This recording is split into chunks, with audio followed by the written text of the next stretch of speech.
जुड़ा है कुछ लोग जुड़ा है क्या? तुरंत नहीं, कुछ लोग आएंगे बाद में। साथियों, जो फेसबुक पेज से जुड़ना चाहते हो वो कृपया जुड़ जाएं। सभी साथियों को नमस्कार, आदाब और झारखंडी जोहार। आज हम आपके समक्ष संथाल परगना काश्तकारी अधिनियम और आदिवासी लेकर आए हैं। साथियों, संथाल परगना काश्तकारी अधिनियम यूं ही नहीं बना। इसके बनने के पीछे कुर्बानियों का लंबा इतिहास है। आज़ादी की पहली लड़ाई की बिगुल संथाल परगना के इस धरती से ही फूंका गया था।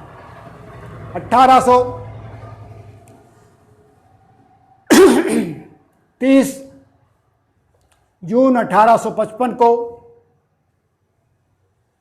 संथाल परगना की धरती पर हुल का आगाज हुआ था, जिसके परिणाम स्वरूप संथाल परगना काश्तकारी अधिनियम बनाए गए और संथाल परगना को विशेष जिला का दर्जा मिला।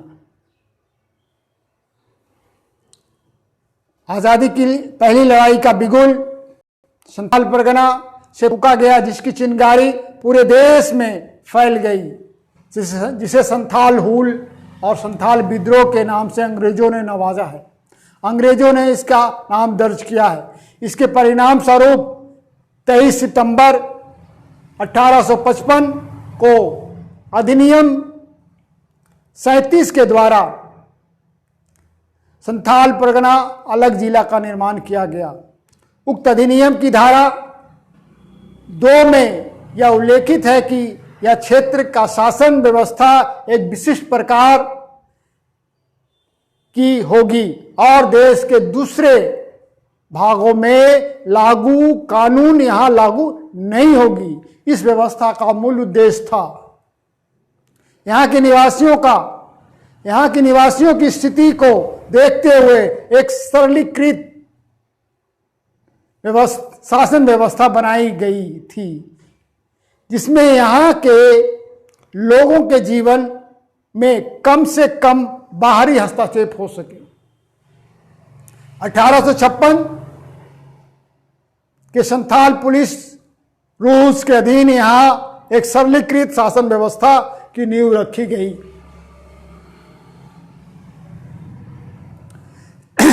इस उदारता के पीछे न तो अंग्रेजों का हृदय परिवर्तन था और न ही कोई अन्य कारण ही, बल्कि मुख्य कारण था 1855 का संथाल विद्रोह, संथाल हुल, जिसके अंतर्निहित कारण 1855 के पहले यहाँ का मुख्य रूप से खटवाल और पहाड़िया जाति के लोग थे।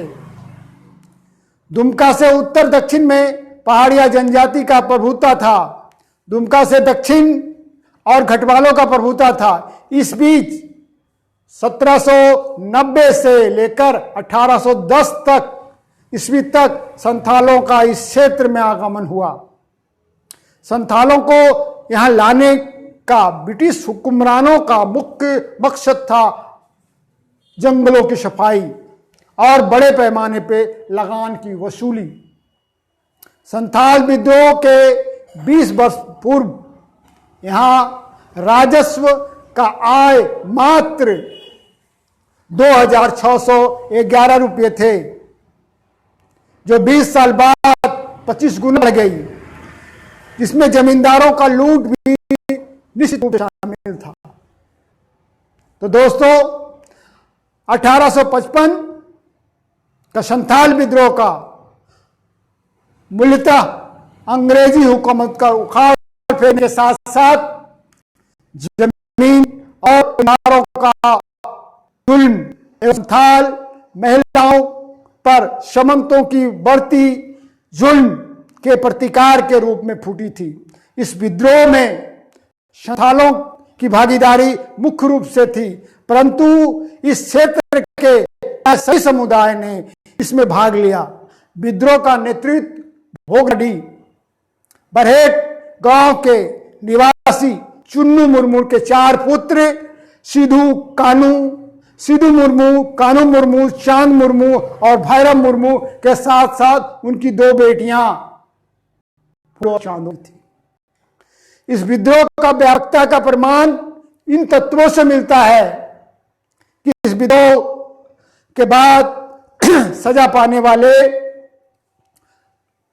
कुल 251 व्यक्तियों में से 191 व्यक्ति संथाल थे, 34 व्यक्ति नापित थे, 5 दलित थे और 6 घगर थे, 6-7 कोल थे, 1 गौ थे और 6 भूइयां और 1 रजवार थे।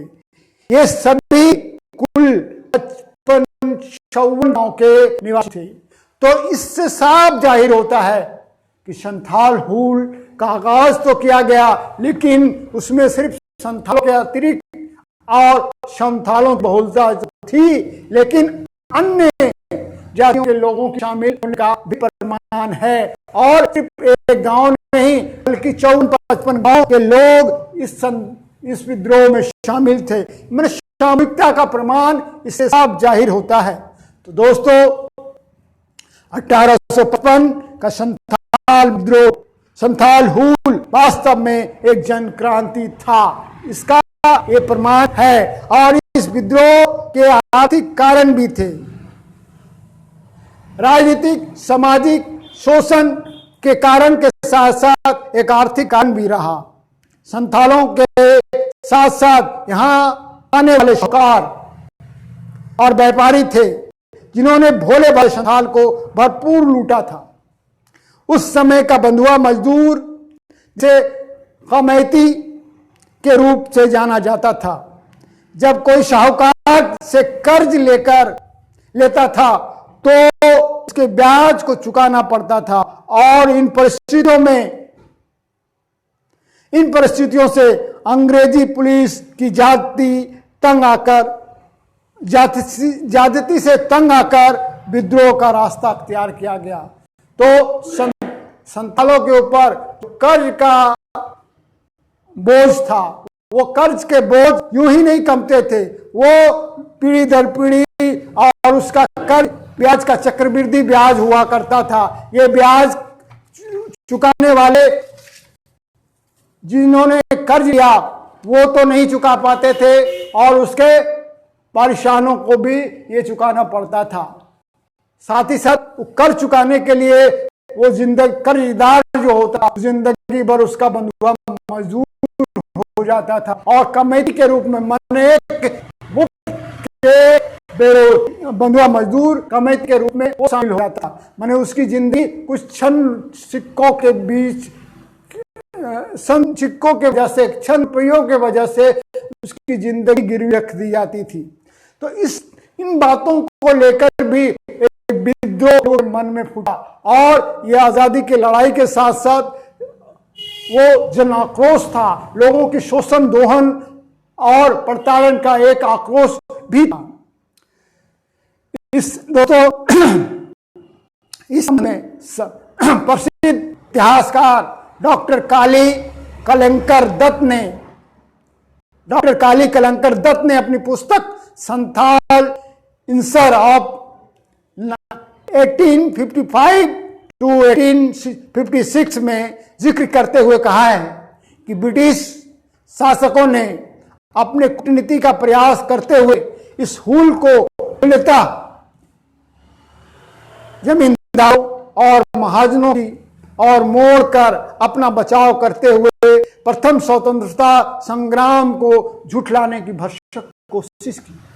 तो दोस्तों ये बात जानने की जरूरत है कि शोषण यहाँ के महाजनों ने, यहाँ के साहूकारों ने, यहाँ के जमींदारों ने जरूर किया और ये लड़ाई उसके विरोध भी थी, लेकिन ये लड़ाई अंग्रेजी हुकूमत के खिलाफ इंकलाब और अंग्रेजी गुलामी की जंजीर को तोड़ने का एक आगाज था।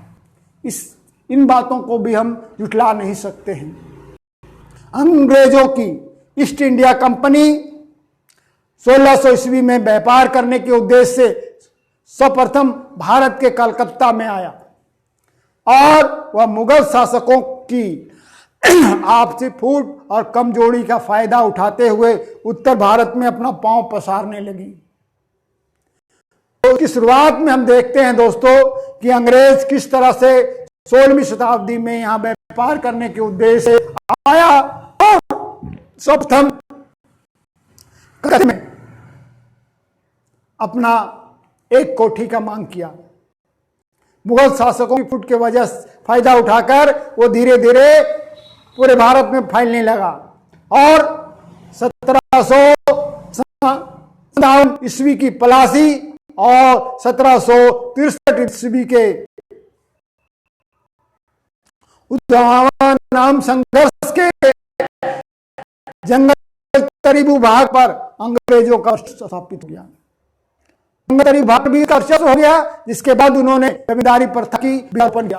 आज जो जमींदारी प्रथा दे है वो अंग्रेज है, अंग्रेजों की बनाई गई है वो सारी, ताकि भारत के लोग महाजनों चंगुल में जमींदार उसके मालिक के रूप में उस पर शोषण शासन करता रहे। तो ये बीजारोपण, आज जो प्रथा की बीजारोपण हम देख रहे हैं, वो बीजारोपण अंग्रेजों की देन है।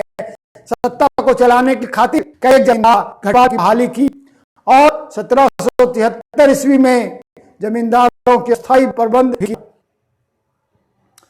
जनता से खजाना वसूल अपनी कंपनी को बंद बनाई रकम जमा करता था। ये कंपनी वाले जमींदार नियुक्त कर दिए, वो कंपनी वाले अपने तलबदार नियुक्त कर दिए और घटवाल नियुक्त कर दिए। उनको एक निर्धारित राशि दे दिया गया, क्या कोई राशि गांव से उगा कर देना है, और वो घटवाल जमींदार जो होते थे सिर्फ अंग्रेजों को के लिए नहीं, अंग्रेजों को देते थे उसके 10 गुना वो अपने लिए वसूलते थे। इस तरह से निचले स्तर पे जो रैयत होते थे, रैयतों पर उसका बोझ बढ़ा गया और इसके वजह भी असंतोष लोगों में फैलती गई। जनता से खजाना वसूल करके कंपनी की बंदी बनाई में जमा किया जाता था। अंग्रेजों का उसका ध्यान सबसे पहले आया लोगों पर अपना वर्चस्व स्थापित करने की ओर गया। उस समय पहाड़िया यहाँ के मुख्य रूप से दामिने को में पहाड़ियों का पकड़ था, पहाड़िया बहुल थे। इसके लिए अंग्रेजों ने पहाड़िया को प्रलोभन के तहत परिषद का गठन किया। फिर बाद में उन हितों की रक्षा के नाम पर 7 जुलाई 1823 ईस्वी को कंपनी सरकार द्वारा दुमका, गोड्डा, साहेबगंज, दुमका, गोड्डा, राजमहल, पाकुड़ मंडल के मध्यवर्ती 1338 मील को अलग करके दामिने को मतलब पहाड़ अंचल का नाम से पहाड़ियों के लिए आरक्षित कर दिया और घोषणा कर दिया कि पहाड़ी लोग सीधे कंपनी सरकार की रैयत होंगे। और उन्होंने घोषित कर दिया कि पहाड़िया लोग सीधे कंपनी सरकार के रैयत हो गए। इस प्रकार दामिने को कंपनी सरकार का खास माल हो गया। 1790 में एक क्षेत्र में संथाल लोगों को आगमन बीरभूम, बांकुड़ा, मानभूम, मेदिनीपुर और रामगढ़ के अंदरों से हुआ। 1790 से लेकर 1810 तक ये संथाल बीरभूम, मनपुर, मानभूम, बांकुड़ा, मेदिनीपुर इत्यादि से आए और 1851 तक दामिनको में 83,795 संथाल 693 गांव बसाए गए। पर अंग्रेजों की दोरंगी चाल, वो सब रवैये से सालों में बढ़ता गया। अंग्रेजों की दोरंगी चाल, अंग्रेजों ने संथालों को जिस प्रलोभन देकर उसे बुलाया, या पहाड़ियों को जिन तरह के प्रलोभन देकर एक तरफ प्रलोभन देता था, दूसरे तरफ शोषण करता था, तो दोरंगी चाल से लोगों में असंतोष बढ़ता गया और संथालों के बीच भी अब असंतोष हुआ। अंततः संथाल विद्रोह, संथाल हुल का आगाज हुआ। संथाल हुल के परिणाम स्वरूप संथालों के लिए संथाल परगना विशेष जिला, संथाल विशेष जिला मिला और संथाल काश्तकारी अधिनियम भी बनाए गए। दोस्तों, 1855 में संथाल परगना गठन के बाद जिला में सेटलमेंट रेगुलेशन 30, जिला में सेटलमेंट रेगुलेशन 30 1872 माने 1872 के नाम से प्रथम कानून लागू हुआ। 1872 के नाम से ये प्रथम कानून लागू हुआ। इस रेगुलेशन का 27 संशोधन कर रैयती जमीन को अहस्तांतरित नॉन ट्रांसफरेबल बनाया गया, जिसके चलते यहाँ की जमीनें हस्तांतरित नहीं हो पर रोक लगा दी गई। दोस्तों, अब अंग्रेजों की दोरंगी चाल थी। एक तरफ तो नॉन ट्रांसफरेबल बना दिया गया, अहस्तांतरित बना दिया गया। तो दोस्तों देखिए, ऐसी इनकी चाल है। उक्त अधिनियम कानून में कुछ क्षेत्र भी थे जिसके बल पर जमीन संथालों एवं अन्य गरीबों के हाथ से महाजन के बीच जाती रही। माने जो छिद्र बनाया गया, उस छिद्र के रास्ते से उनकी जमीन महाजनों के चंगुल में, उनकी जमीन प्रशासनों की चंगुल में जाती रही। और 1870 में प्रथम सर्वे मिस्टर मैकफर्सन द्वारा किया गया, जो 1901 तक चला, जो 24 वर्षों तक चला। और उसके बाद 1822 में मिस्टर गेंजर के सर्वे तक 2 लाख एकड़ से अधिक जमीन आदिवासियों के हाथ से छीनी जा चुकी थी। तो एक तरफ तो बनाया गया कि ये ट्रांसफरेबल होगा, ये हस्तांतरित होगा, और दूसरी तरफ उस जो छिद्र बनाए गए, उस छिद्र के रास्ते से धीरे धीरे यहाँ की आदिवासियों और मूलवासियों की जमीन छीन ली गई। दोस्तों, इन परिस्थितियों से आकर बाबा भागत मांझी के नेतृत्व में एक बार विद्रोह का शुरुआत की गई, परंतु अंग्रेजी शासन ने, अंग्रेजी हुकूमत ने उसे दबा दिया। बाबा भागत मांझी को 24 जुलाई 1874 को बौसी में संथाल का राजा घोषित कर दिया गया। किस तरह से वो प्रलोभित करता है, जो विद्रोह किया उसे प्रलोभित करके भागत मांझी को बौसी का राजा घोषित कर दिया। और बौसी के जब राजा बन गए तो उनका आंदोलन कुंद हो गया। आंदोलन हिंसक से अख्तियार कर लिया था, वो धीरे धीरे मूर्छित हो गया, वो सुस्त होता गया। और धीरे धीरे जब खुद बाबा मांझी, भारत मांझी जब राजा हो गए तो किसके विरोध में करते हो? अंग्रेजों ने बहुत अच्छी चाल चली कि उसे रोटी देकर, जो भूखने वाला था उसे रोटी देकर उसे शांत कर दिया। इस तरह की दुर्गी चाल चली। और बाबा भागत मांझी अब वो आंदोलनकारी से बाबा बन गए, उनका राजनीतिक तीव्रता खत्म हो गई, वो धार्मिक पद पे अत्याचार कर लिए। इस तरह से भटकाव अंग्रेजों ने लाया। तो आप इतिहास पढ़ेंगे और देखेंगे कि किस तरह से अंग्रेजों ने भारत में फूट डालो और शासन करो की प्रवृत्ति अपनाई। वो उठने वाले कदम को, उठने वाले को किस तरह से उन्होंने दबाने का कोशिश किया। तो ये उदाहरण है दोस्तों, गंज सेटलमेंट में वे धांधली से उत्पन्न असंतोष ने पुनः विद्रोह का स्वर गूंज पड़ा। जब गंजा सेटलमेंट हुआ और उसमें बहुत बड़े पैमाने पे धांधली की गई, क्योंकि वो बेचारे जो आए के आदिवासी थे, उनकी जमीन का उनका कोई भी मूल रूप से कागजात नहीं थे, क्योंकि उसके पास रख रखाव की कोई व्यवस्था नहीं है।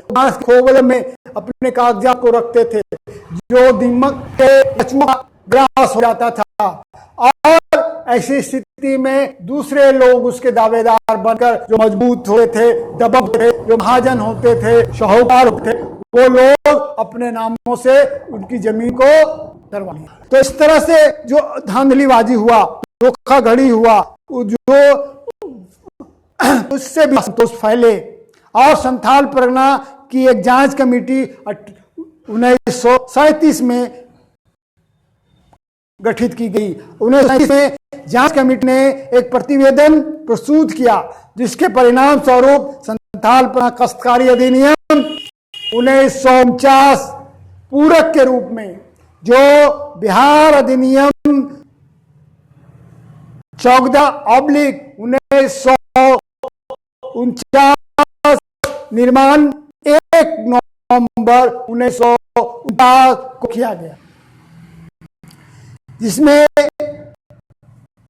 जो आज और व्यवहार में यही कानून व्यवस्था हमारे यहाँ संचालित है, जिसके अंतर्गत 72 धाराएं हैं, और इस 72 धाराओं में एक एडवर्स पोजीशन का भी प्रावधान है। पोजीशन का प्रावधान दिया है। तो देखिए इस तरह से हर जगह को आदिवासियों ने काम किया यहाँ, तो इसमें एडवर्स पोजीशन भी दिखलाया गया है दोस्तों। इस अधिनियम के पारित सरकार का उद्देश्य यह था कि संथाल परगना जैसे स्थान पर स्थानांतरित योग नहीं है, खास करके मूलवासी स्थानांतरित लायक नहीं है। इस में उपरोक्त अधिनियम धारा 20, धारा 20 और 42 और 69 के तहत कानूनी प्रावधान का निर्माण किया गया है, और कालांतर में बिहार सरकार द्वारा 1969 में रेगुलेशन 1 में पारित किया, जिसे शेड्यूल रेगुलेशन की संज्ञा दी गई है। तो उस समय संयुक्त बिहार हुआ था 1969 में, रेगुलेशन फर्स्ट में पारित किया गया, जिसे शेड्यूल रेगुलेशन की संज्ञा दी गई। इस रेगुलेशन के अंदर संथाल परगना काश्तकारी अधिनियम में जो भी बदलाव लाया गया, जिसे सबसे पहले संथाल परगना काश्तकारी अधिनियम की धारा 20 के सेक्शन 5 के सब सेक्शन 5 को संशोधित करके अनुसूचित जनजाति के लिए कुछ नए प्रावधान लाए गए, जिसके तहत स्थानांतरित जमीन से उच्छेद करने का प्रावधान किया गया। परंतु इस प्रकार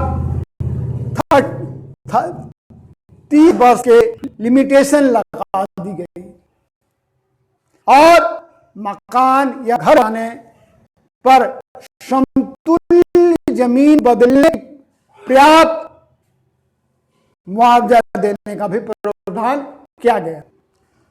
दूसरी ओर दोस्तों, रेगुलेशन फर्स्ट 1969 के तहत अनुसूचित जाति के जमीन पर घर बनाकर कब्जा करना आसान हो गया। जब रेगुलेशन फर्स्ट 1969 और इसमें ये सवाल रख दिए गए कि उस पर उसमें गया 20 सब प्लस में कोई भी है वो 8 वर्ष पोजीशन की बनाया गया। तो यहां पर धारा 42 धारा 42 संथाल काश्तकारी अधिनियम की बात है तो पटना के उच्च न्यायालय या आशय इस आशय का volume page number 230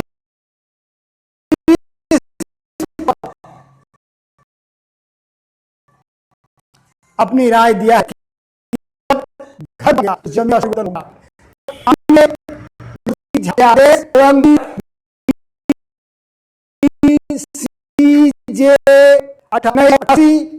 page number माननीय न्यायाधीश श्री एस मुखोपाध्याय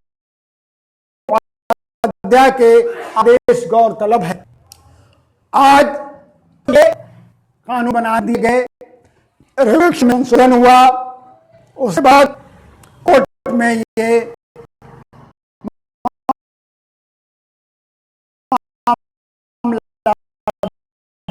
गया। कोर्ट के द्वारा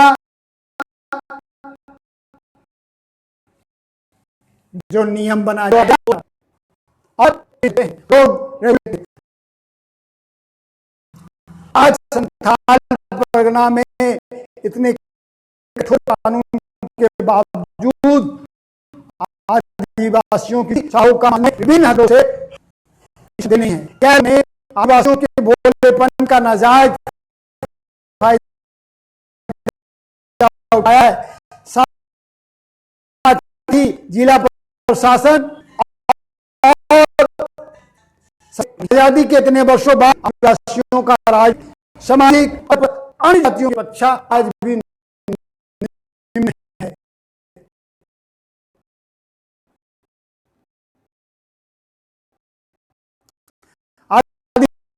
आदिवासियों की परंपरागत सामाजिक जमीन के सामाजिक स्वरूप के सारे व्यवस्था अपनी परंपरा दो विकास के कार्यों में भी आदिवासियों की जमीन इस्तेमाल किया है। इतना ही यहाँ कार्य के लिए, सड़कों के निर्माण के लिए, खननों के बड़े बांध के लिए यहाँ बड़े बड़े को फायदा लाए जा रहे हैं। इस प्रकार प्रशासनिक कार्यों के लिए जमीन की जरूरत है और खास करके आदिवासी जमीन की इस्तेमाल किया जाता है। राष्ट्रीय विकास के नाम पर आदिवासियों की जमीन को लेकर उन्हें उस जमीन हक से बेदखल किया जाता है, किया जा रहा है। प्रशासनिक साजिश संथाल नियम बनने के पहले ही जारी है। वर्तमान सरकार द्वारा भी आदिवासियों की जमीन बेदखल किए जा रहे हैं। नतीजा स्वरूप संथाल परगना मंडल में काश्तकारी अधिनियम जैसे विशेष कानून होने के बावजूद भी यहाँ के मूलवासी आदिवासी अपने जमीनी हक से वंचित रहना पड़ता है। इन जमीनी हक से बेदखल हुए यहाँ के मूलवासी आदिवासी के बीच गहरे असंतोष आज भी देखे जा रहे हैं। इन गहरे असंतोष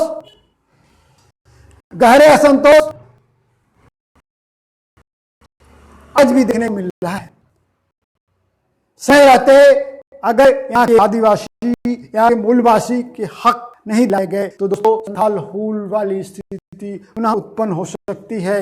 दोस्तों मैं बता दूं कि संथाल परगना काश्तकारी अधिनियम किस तरह से बने, उसके क्या परिणाम हुए, किस तरह से संघर्ष हुए और संघर्ष के परिणाम स्वरूप संथाल परगना काश्तकारी अधिनियम यहाँ के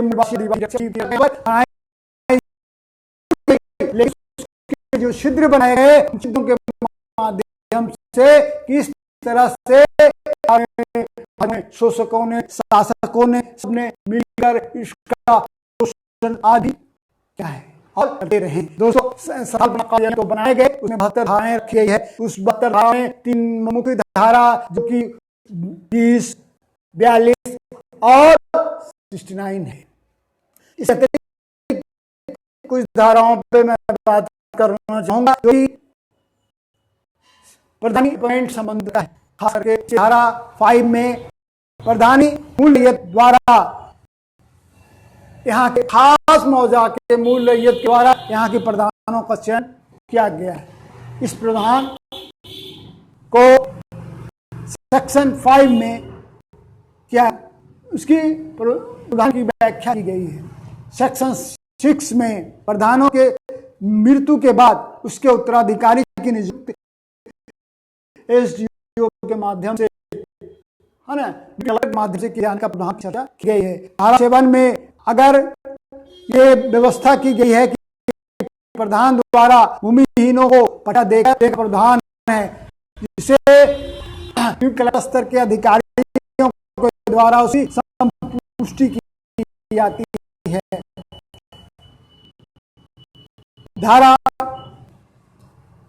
21 में यह प्रधान है कि छिद्र होता है, उस छिद्र में छिद्र यह भी है कि किसी हमारी जमीन का हस्तांतरण संथाल प्रणाली संस्थाओं की जमीन के हस्तांतरण करने की व्यवस्था नहीं है, लेकिन इसके तहत वह बंदा 6 साल तक कोई भी ले सकता है।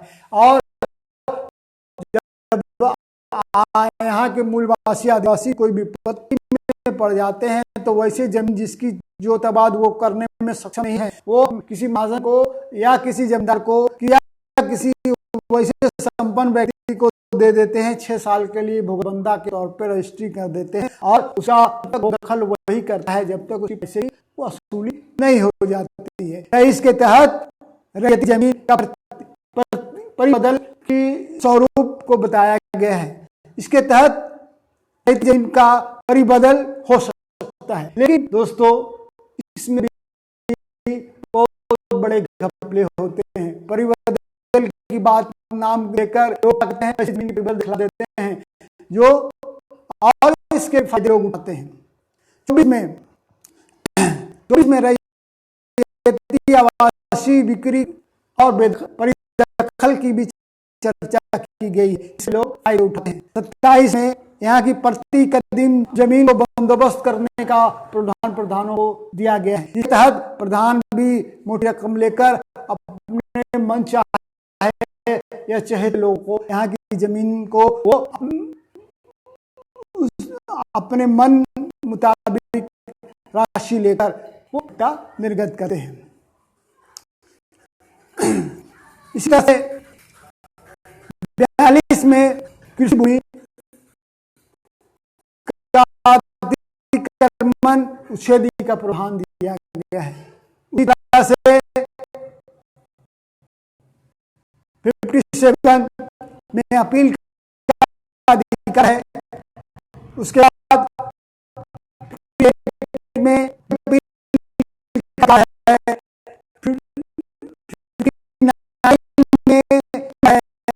और में इस तरह से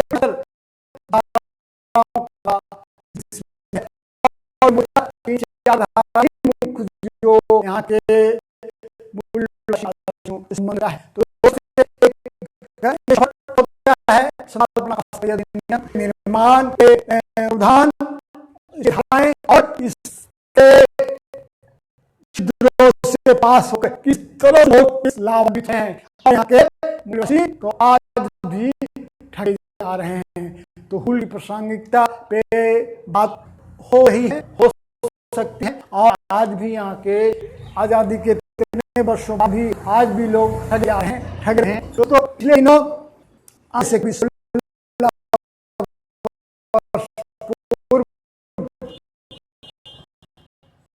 प्रभात खबर के इस पर मेरा और आदिवासी शीर्षक से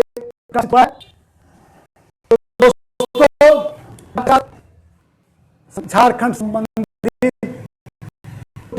चीजों को प्रस्तुत कर रहा हूं जो झारखंड की मूलभूत, यहाँ के मूलवासी आदिवासी जनजीवन हुआ है। दोस्तों, यूं तो मैं झारखंड संबंधित दर्जनों आलेख हमारे प्रकाशित हुए हैं और दर्जनों अप्रकाशित आलेख भी हैं। झारखंड से पूर्व भी हमने इस बहुत काम किया है और इस तरह के ढेरों आर्टिकल कुछ एक को साझा करूंगा जो मुझे लगता है कि नहीं, आप लोगों के साथ इन चीजों को साझा करने की जरूरत है। दोस्तों, आज दूसरी तरफ यहाँ के आदिवासी से संबंधित, यहाँ के मूलवासी से संबंधित, यहाँ की भाषा से संबंधित, यहाँ के जनजीवन, आदिवासी जनजीवन से संबंधित, आदिवासी संस्कृति से संबंधित, आदिवासी रख रखाव, यहाँ की विवाह रीति, यहाँ के गीत, यहाँ के संगीत, सारे जो मैं एक एक करके कर्षा आपके साथ में आऊंगा, आपके साथ में शेयर करूंगा, आपके साथ में मैं इन चीजों को करूंगा। दोस्तों, आप हमारी बात अच्छी लगे तो आप इस वीडियो को सब्सक्राइब करें, इसको लाइक करें। मैं अपनी वाणी यहीं पर विराम देता हूं, फिर मिलूंगा अगले ब्रेक के बाद अगले कार्यक्रम को। धन्यवाद।